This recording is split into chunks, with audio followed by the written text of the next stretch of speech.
Idiot சொன்னாலும் நீங்க கேட்கல, உங்களை கேட்க சொன்னார். அது மாதிரி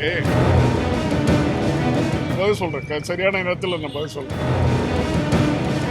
அதே மாதிரி 10,000 கோடி ரூபாய் உங்களுக்கு வந்து தகவல்களை பத்திரிகையாளருக்கும் உலகத்திற்கும்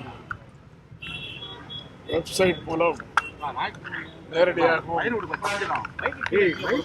அவதூறு செய்திகளை அழைத்ததற்காக அவர் மீது வழக்கு தொடர்ந்தேன்.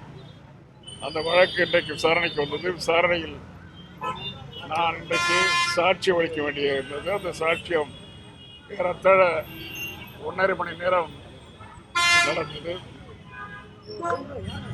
எனக்கு 21 நிறுவனங்கள் இருப்பதாகவும் அந்த 21 நிறுவனங்களில் 10,800 கோடி ரூபாய் தவறாக சம்பாதித்த பணம் ஈடுபடுத்தப்பட்டிருப்பதாகவும் தன்னுடைய வெப்சைட்டில் ஹேஷ்டாக்கில் அதே போல ஊடகங்களில் தெரிவித்திருந்தார்.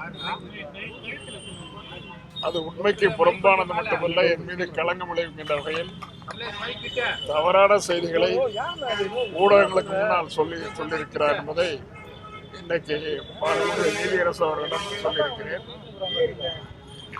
18 நிறுவனங்களுக்கும் 21 நிறுவனங்களில் 18 நிறுவனங்களுக்கும் எனக்கும் எந்தவித தொடர்பும் கிடையாது. இருக்கின்ற 3 நிறுவனங்களும் ஏறத்தாழ பல ஆண்டுகளாக செயலற்று இருக்கின்றது. இப்படிப்பட்ட நிலையை என் மீது தவறான செய்திகள் சொல்லி மக்களுக்கு என் மீது இருக்கின்ற மரியாதையும் மதிப்பையும் மாண்பையும் கிடைக்கின்ற அளவிற்கு அவர் செய்திகளை சொல்லி விளம்பரம் தேடியிருக்கிறார்.